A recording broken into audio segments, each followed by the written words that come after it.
Melody Trice, and you are watching The Melody Trice Show. You know I'm all about living life unlimited.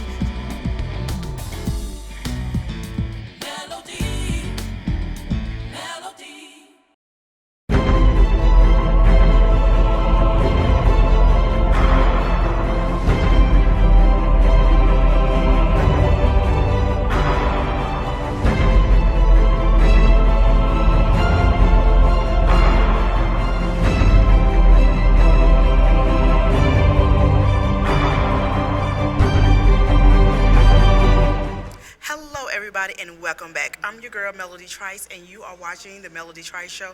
What amazing thing is the fact that people are giving back, especially our athletes. I mean, so many kids look up to them, and right now we have with us Obi Melifonwu, who is an NFL player. How you doing today?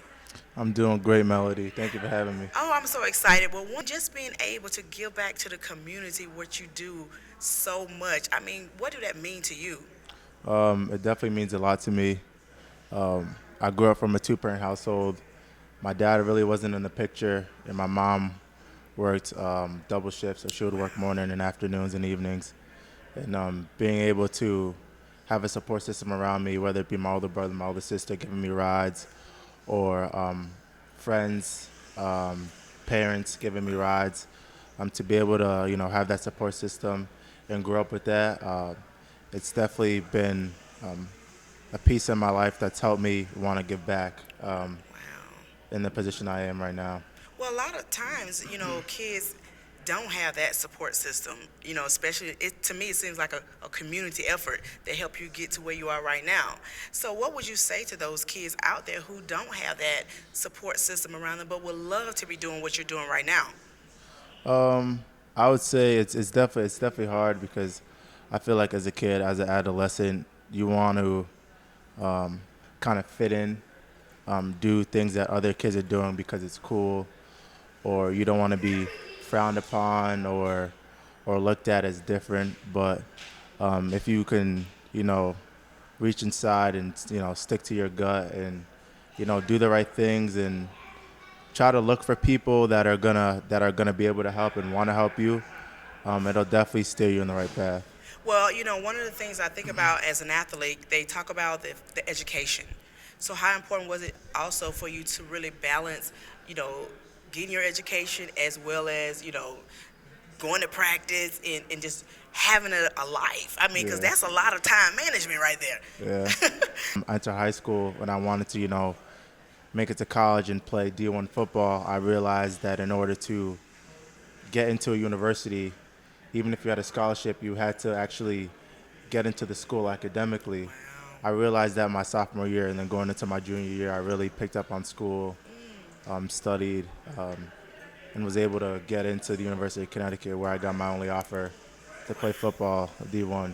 Wow, well, congratulations. I mean, Thank you. that's like a big accomplishment because you have to have something that keep you motivated to say, okay, I'm going to keep moving Yeah. regardless of what. I think I think my motivation was definitely my mom. Her raising five kids, Wow. basically by herself. My older brother, my older sister, my two younger brothers, and the other thing that motivated me too was just being able to um, have the people that helped me look back like we didn't do this in vain. So it's kind of my motivation is letting everybody know that helped me out um, that I appreciate them for doing that. Wow. And when you see kids, coming up to you or of youth reaching out to you and seeing you on TV playing football and doing what they want to do, how do that make you feel? I mean, there has to be an amazing feeling for some little kid to come up to you. No, I love it because I grew up a huge Patriots fan. I grew up a huge sports fan, and I was one of those kids that was too afraid to come up to an athlete or too afraid to approach, somebody of high status because I didn't know how they were going to react to me. Especially, growing up and wanting to be in their shoes and trying to figure out the things that they did to help them get there. So whenever I have kids come up to me or young or people or adolescents, how to teach me some stuff. How did you get here? I always stop what I'm doing and give back because that's what it's all about. And I remember being in that position, and I'd never want kids to feel like I'm too big for them or or I'm too high for them, because at the end of the day, we're all individuals, and we all need a voice to listen to, and we all want support from somebody. And you Yeah. never know what that kid is going through, and a simple hey could help Yeah. that person's day, or could help That's that true. person's month, or help that person's year, to be listened to or to be talked to. Well, and that's so true because as a kid, if someone turned you down who you look up to, it kind of stick with you That's for a long that time. yeah, that could scar you. That could definitely scar you. So I just try to be that kind of figure for young kids. I appreciate it. We're going to come right back after this break and talk a little bit more. You guys stay tuned after this break. We'll be right back. Thank you. Here we go. With this 56th pick in the 2017 NFL Draft, the Oakland Raiders. We select Obi Melifonwu, defensive back, Connecticut. Well, first and foremost, happy future birthday to Willie Brown's mother. And Obi Melifonwu again continues what is now a record-setting pace for defensive backs. He is the 17th defensive back taken in the first 2 rounds. That is now by far the most, Todd, we've seen in the common draft era. Todd, really surprised that Storytime Trey didn't start with this. He was born in London. If you love them enough to do this, surely you'll check NHTSA.gov/the right seat to make sure they're correctly buckled in the back seat.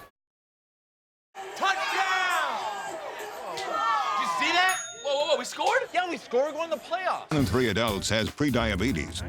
Take the risk test at doihaveprediabetes.org. Hello, you guys, and welcome back. We are here with NFL player Obi Melifonwu. Did I say it right? Oh my God, I said it right. I'm so excited. Well, look, one of the things about it, I know that during the early part of your career, you was injured. Mm-hmm. So how did you overcome that and didn't allow that to really stop you from being where you are right now? It's definitely rough. I feel like all athletes can relate, or anybody with a competitive nature. Obviously, injury is a part of the sport, and whenever you're hurt or injured and you can't help the team, have success, it's hard. It's honestly more mental than physical, because you want to be with your team, you want to help them, but you can't, because you're dealing with something. So that was really rough, but one thing that helped me was my faith. Helped me get through it. But that was being a Christian, it's everybody, says it. But when you get battle tested and you actually have to practice what you preach. Yeah. It was hard, but at the end of the day, I just had faith that I would come out strong on the other side, and I'd be put in a better position. So after I got hurt, I just had faith. It wasn't in my hands at the time. All I could do was what I could do, which is rehab, and I knew the rest would get taken care of. So that's exactly what I did. I battled, I came back, and I'm better now on the other side. Wow. Well, look, one of the things about it, saying that and not giving up, it put you in a position where you had, the drafting for different teams. What was the emotions and feelings you was going through as you waited, to be drafted for, the team that you're on right now? That was kind of nerve-wracking. It's not necessarily a draft. Okay.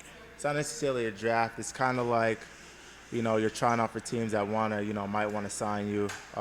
So at the end of the day, honestly, what all I wanted was an opportunity to be able to, show them that I am healthy and that I can contribute to the team.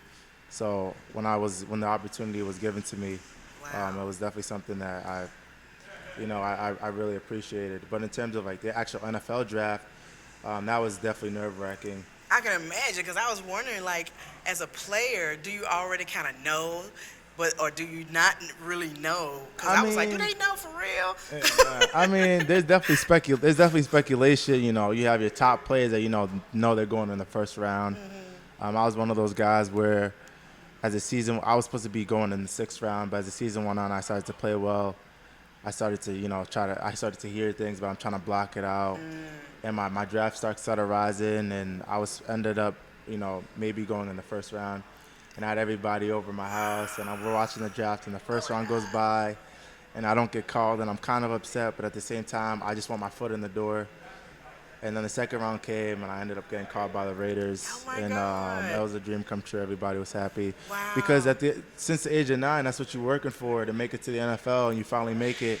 And then you set new goals for yourself. Yes. Now you're in, you set new goals. And then obviously once, I have those goals completed, I'm going to set new goals. So I'm always challenging myself to be better, and Yes. I never want to be complacent. Wow. Well, when you say that and having that opportunity, I mean, it calls you, of course, you've been a team player all this time. So, what are some of the values as a team player that you all have on and off the field?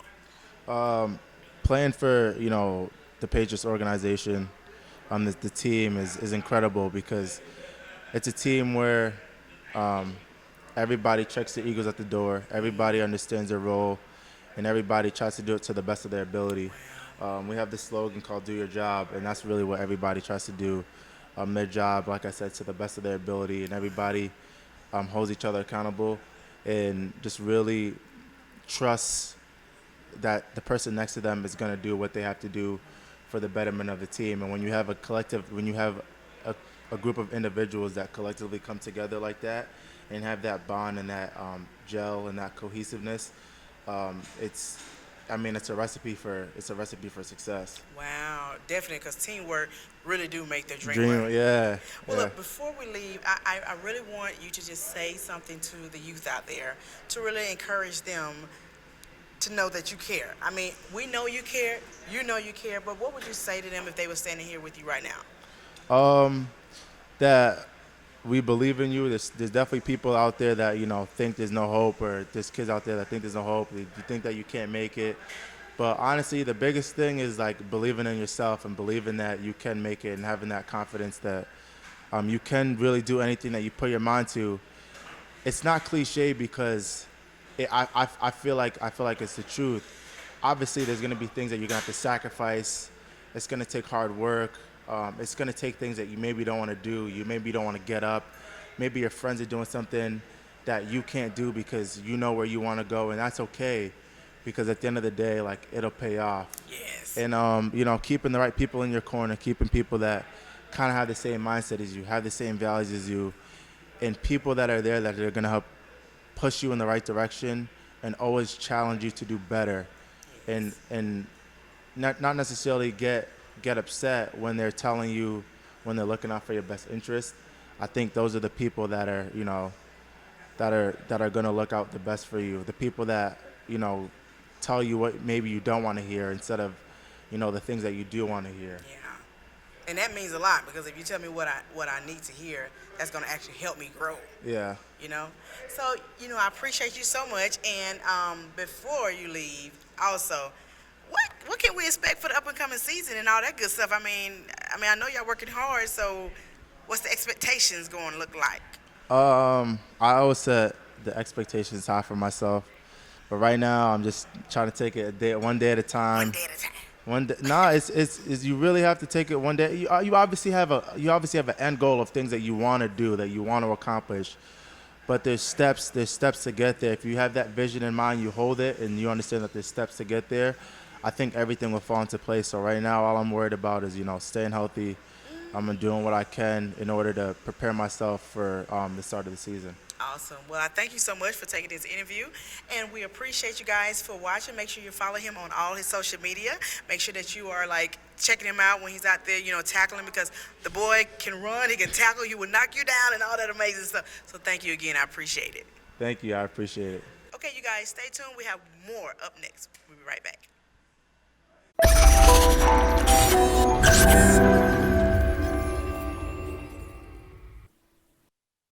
If you love them enough to do this, surely you'll check NHTSA.gov/the right seat to make sure they're correctly buckled in the back seat.